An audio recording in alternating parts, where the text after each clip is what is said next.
Hey everyone, Rob Van Dyson here again. Today is the 6th of September 2020, and once again I'm up here at Hobble Creek. Hopefully my tripod doesn't give out on me again. Need to get a better one. Anyway, so a lot of things have been on my mind recently. If you ask my wife, even she's very perceptive, so of course she's noticed that my mind has been kind of going places. One of the things I kind of want to talk about is privacy on the internet and things of that. Now, I'm going to say straight up, this is a subject that different people are going to have different answers for themselves. There is no one-size-fits-all answers for this. In fact, there's very rarely a one-size-fits-all answer. But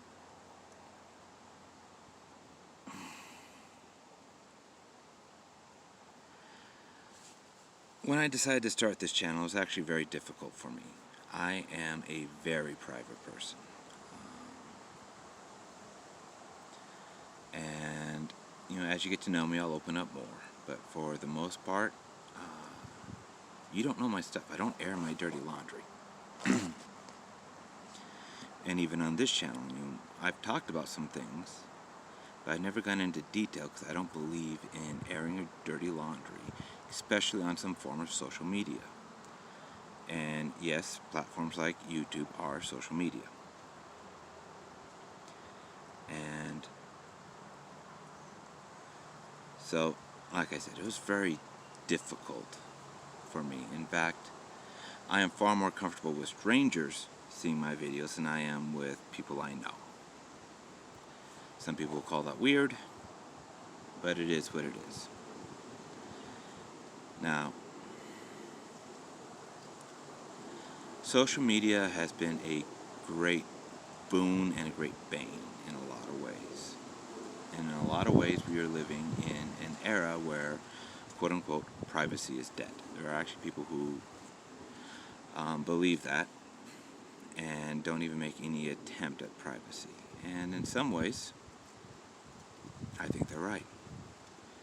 Almost all of us carry around some kind of smartphone. So we carry around a device that has a microphone, internet connection, and just to kind of drive this home, a lot of these smartphones, you say something like, "Okay, Google," or you say, "Hello, Siri," or "Hey, Alexa," or whatever the catchphrases are. I don't have a lot of those devices, so I don't fully know what it is. And it responds to you. You don't have to go into an app. You don't have to do anything. But like for my home screen, I could say, "Okay, Google," and it pops up. It's search bar, which is a great convenience. But that also means that that microphone is always on, always listening for that particular key phrase. Now, how much is actually listening in and recording and reporting, I don't know. If you look at my hat, it's straw, not tin. But it is undeniable that the potential is there. Whether they're using it or not, depending upon who you talk to, you'll get different answers. Also, depending upon what service it is, will probably also verify. But what I'm basically saying is to give very conscious, I'm going to say it again, very conscious thought to what you actively put on social media. If my wife and I had a fight today, we didn't, but let's just say we did. I'm not going to be talking about it on here. If you're very perceptive and I'm still in a really bad mood, you might be able to pick that up. But I'm not going to be airing our dirty laundry. And I'm thinking back to several years ago. I was living in a completely different place, and I was active in my church group. The church group had a Cub Scout thing going on with it. And for those of you unfamiliar with Cub Scouts, there's this thing called a Blue and Gold Banquet, which is where all the families get together of the Cub Scouts, and awards are handed out, and things like that. Well, one of the leaders of the Cub Scouts in this church group got on and posted this very angry, very withering comment about what she saw as disrespect, because everyone was sitting there chatting amongst themselves while awards were given, and they'd only pay attention when their own kid came up. And she was of the opinion that all of these kids should be getting everyone's rapt attention. Now, looking at it, I see both sides of that. A lot of times these blue and golds are boring. And it's like, we'd like to bring up little Johnny here. He received these beats. He received these awards. And, they kind of go through presentation, that kind of stuff. And honestly, the most exciting thing about that is the Pinewood Derby. Which isn't at every blue and gold. That's like a one-time-a-year thing. In fact, I don't think that's even part of the blue and gold. It's been a while. But I'm in my 41s. It's been a long time since I was a Cub Scout. Anyway, and I just remember looking at that thinking, you put this out, basically blasting all of these parents. First off, I understand her frustration. Yes, these kids have worked hard for their awards, and it would be great if they felt that everyone was there supporting them and not just, over there having their conversations. I've already talked about the other side. But the fact that she blasted all of those people, how many of those people are going to want to show up to the next blue and gold? How many of those people are going to want to actually support her in her role with the Cub Scouts? And I don't know whether she took it down or not. She could have taken it down. A lot of times people will do that. They'll post something up, sleep on it, look at it the next day and go, that wasn't a good idea. And they'll take it down. Unfortunately, the damage is done, and she posted it to the entire church group. So even myself, who was not involved in Cub Scouts, saw it. And like everything else, there is a balance. It is a constant balancing act. You don't want to be fake. The word authentic has been thrown around like a religious word for years now. Be authentic. Be your authentic self. There's value to that. On the other hand, there's this thing called tact. And I don't remember the exact quote, but a quote I always kind of love was, at least attributed to Winston Churchill. Look this up, because I didn't realize I was going to say it, so I didn't look it up and verify it myself.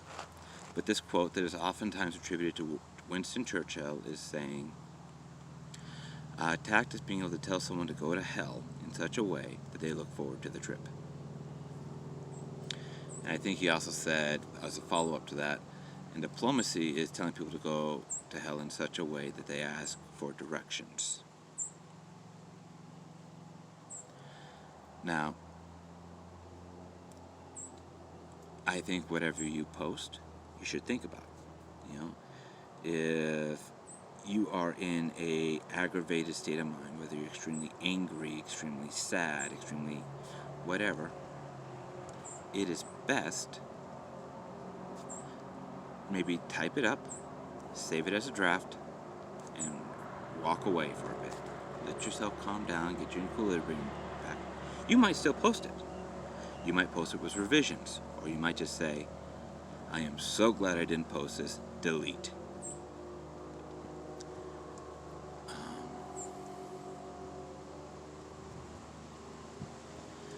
The other thing I kind of want to bring up with this thing about privacy is, obviously be careful with what you share.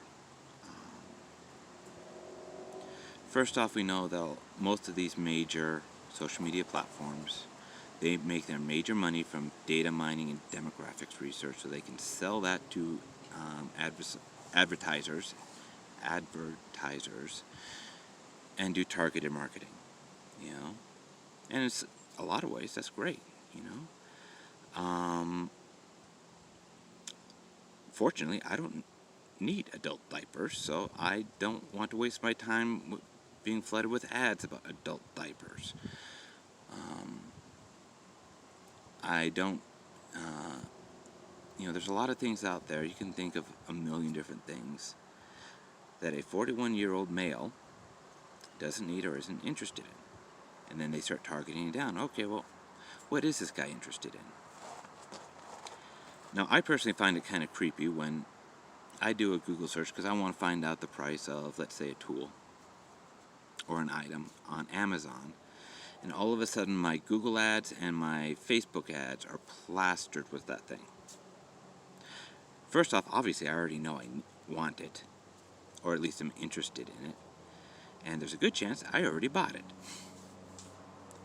either online or in person. And I've had this not only happen with like doing a search on Amazon, but like at Home Depot. It's very plausible that, hey, I need this tool. How much does it cost? Okay, that's not that much. And I go down to Home Depot and I buy it. But I always found it really creepy when I go down to do a search, and the next thing I know, ads for that type of product are showing up everywhere. And this is another little thing.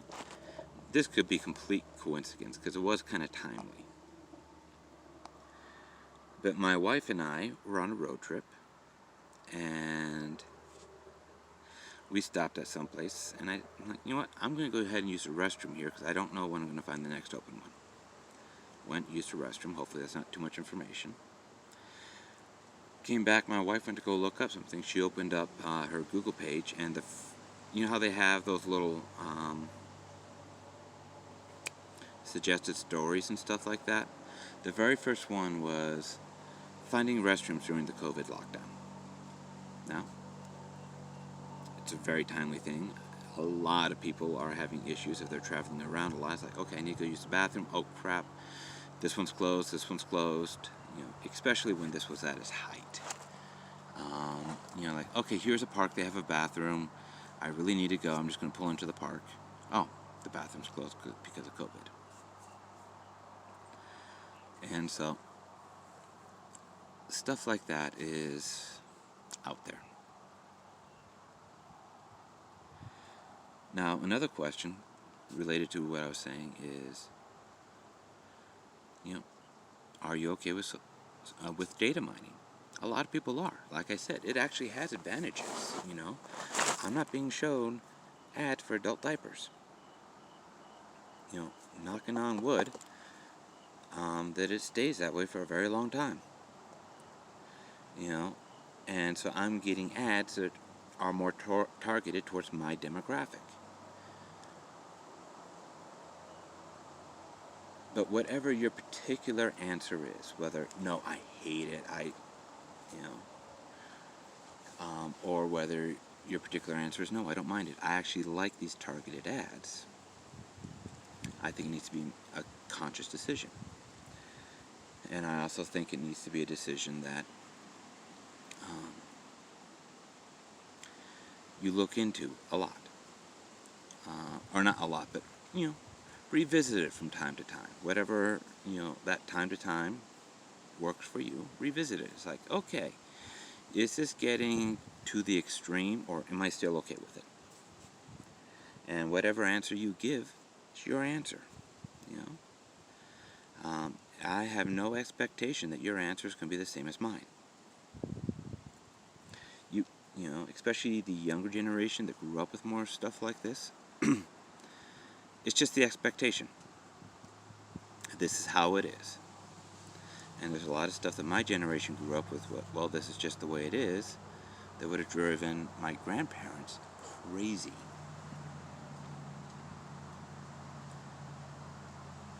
So that's something I want you to think about. You know, how comfortable are you with these data mining operations? And one of the other things I think that bears thought. A lot of people don't realize that for most of these social media platforms, YouTube, Facebook, Twitter, you know, all that kind of stuff, you are not their customer. And the way I can prove that is, do you pay Facebook? Do you pay Twitter? Do you pay YouTube? Now, YouTube will occasionally, you know, depending upon the size of your channel, might pay you, but you don't pay Facebook unless you are an advertiser. Who pays these social media platforms' bills? That is their customer. You are the product.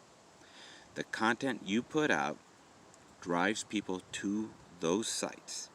Honestly, if no one used Facebook, then Facebook would go broke, because no one is being driven there to see the advertisers. The advertiser will be looking at the analytics saying, all right, for the X amount of dollars I put in to pay for advertising, I only got Y amount of views and Z amount,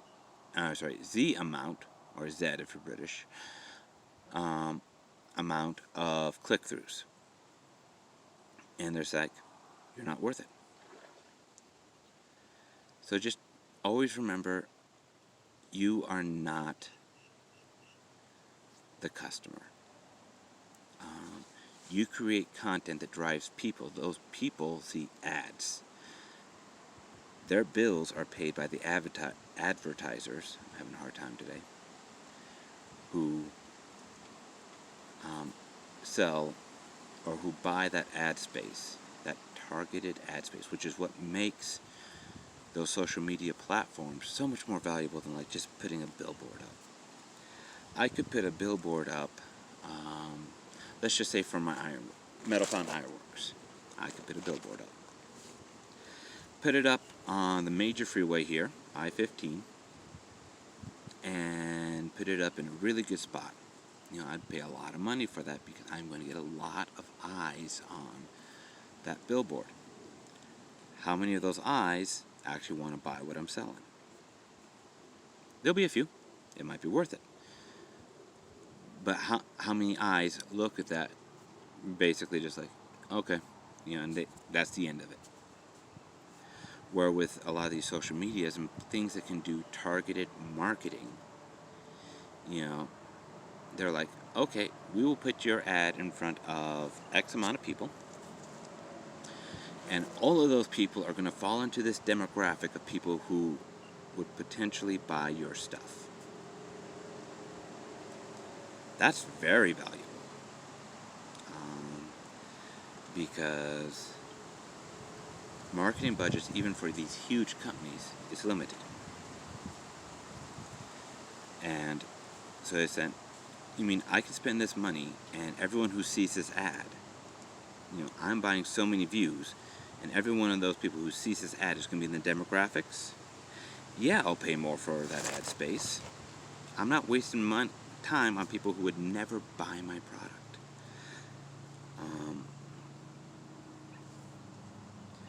You know, I am never going to buy a Prius for multiple reasons. Not going to happen. So why would Toyota want to spend money showing me an ad for a Prius? They won't. They don't want to. So they'd rather show that ad to someone who would buy a Prius. My ads are all like Ford F-150s when it comes to vehicles. 150s, 250s, you get the point. They're for trucks. Because I happen to like trucks. I got my first truck 5 to 10 years ago. I don't even remember. Never gone back. Never want to go back. But I digress. My main point is, be aware of what you're putting out there. Be aware of how it's being used. And make conscious decisions. I'm not saying you have to get off social media. I'm not saying you're not supposed to use Facebook. Personally, I'm done with Facebook. I hate Facebook. A lot of the things that's come out about some of the stuff they've done, I'm like, I don't want to give them my views. I don't want to give them money in the form of my targeted views on ads. They've done social experiments without people's permission or knowledge. They've done it where if they don't like what you're saying, they'll just shadow ban you or send you to Facebook jail.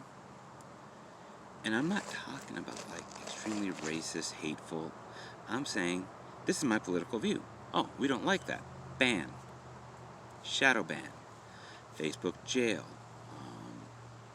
Or, you know what? We're going to delete your account. Fine, delete my account. I don't use it. The only thing that's kept me on Facebook as long as I've been on it is there are certain people who use that to communicate. And there have been times where I've missed important communications because I wasn't on Facebook. Well, I'm making a concerted effort to let people know I am not on Facebook. If you want to get a hold of me, you have other means.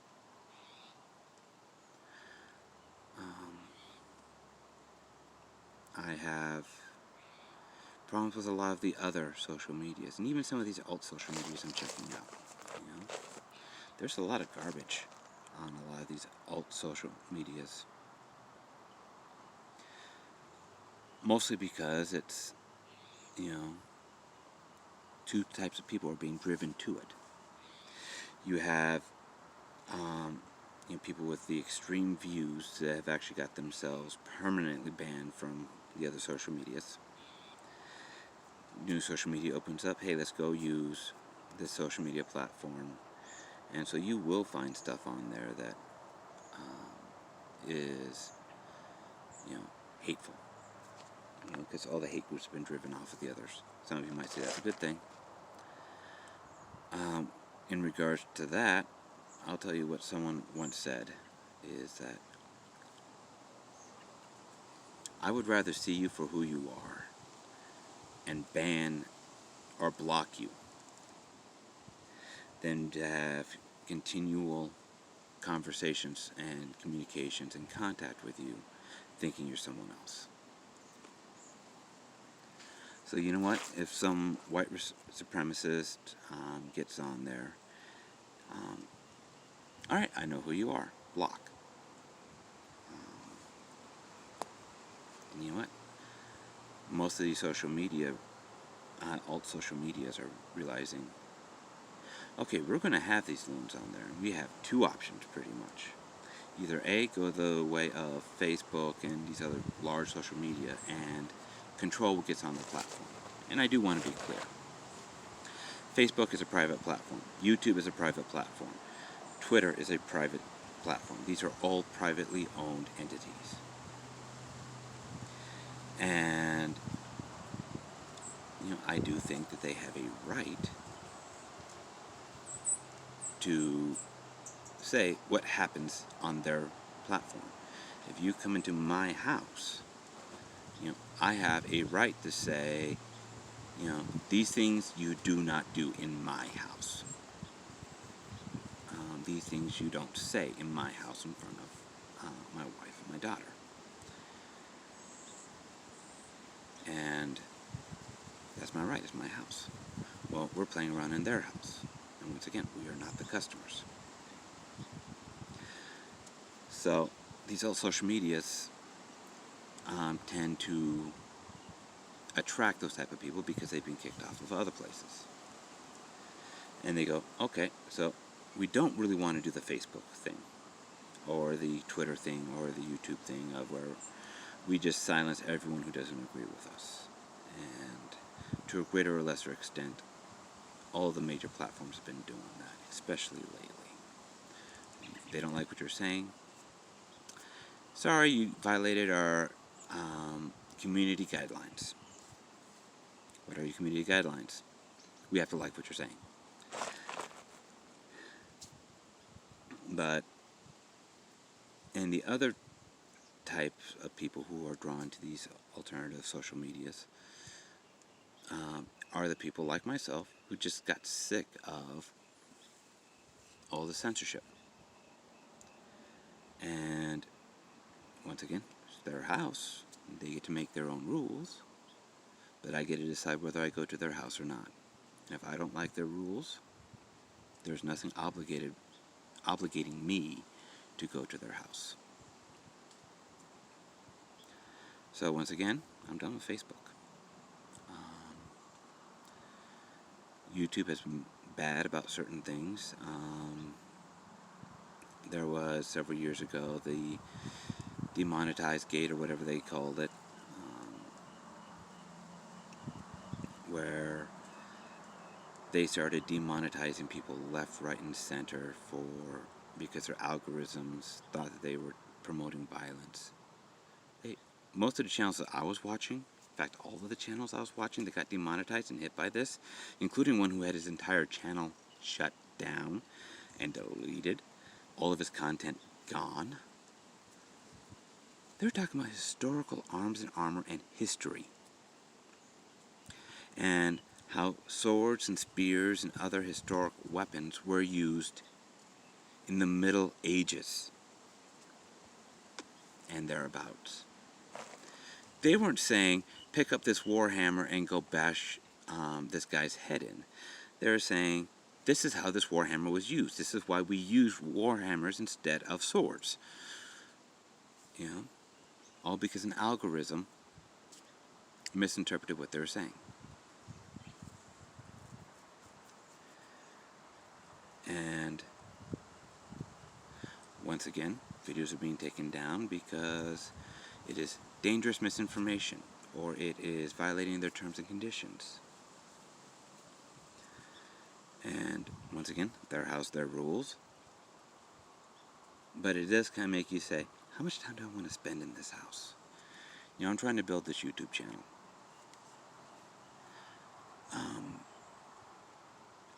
And you almost kind of get to the point of, you know, one, do I want to put time and effort into this? Obviously, I'm here recording. I do. I'm 28 minutes into this.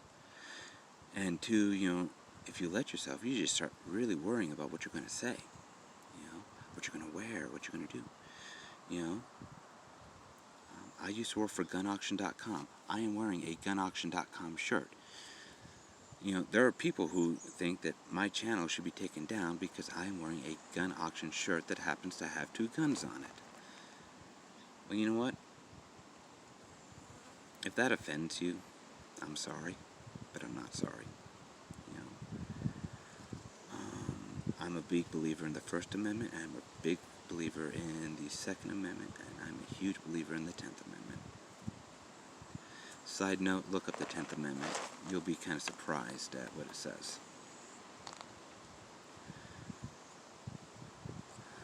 Well, those of you who haven't already read it. Matt, I know you've already read it. But all this saying, be careful and be conscious of what you put out there.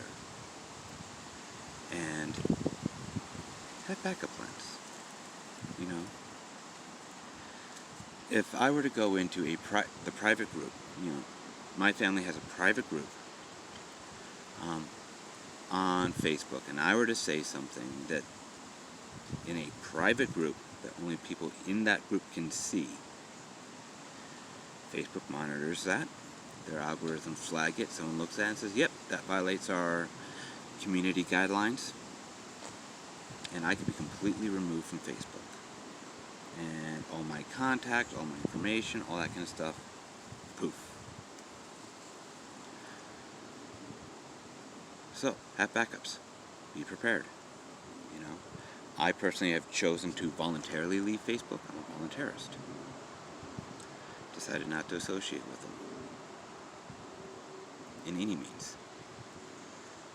And so, you know, there are people who I know are going to have a harder time getting a hold of me. Ben, get with your dad, and he'll get you my contact information. Or contact Maiva because she's still on it.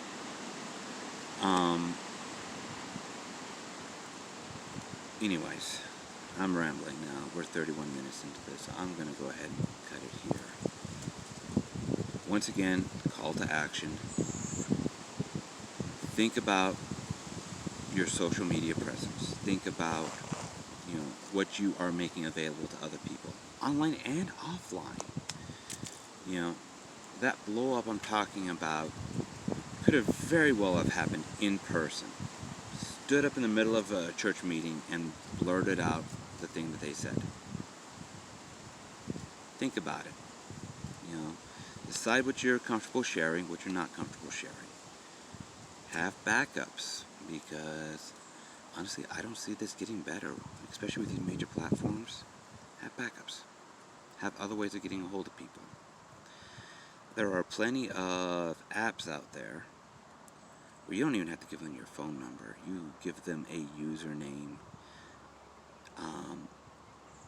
and you can just very easily block them if they get annoying.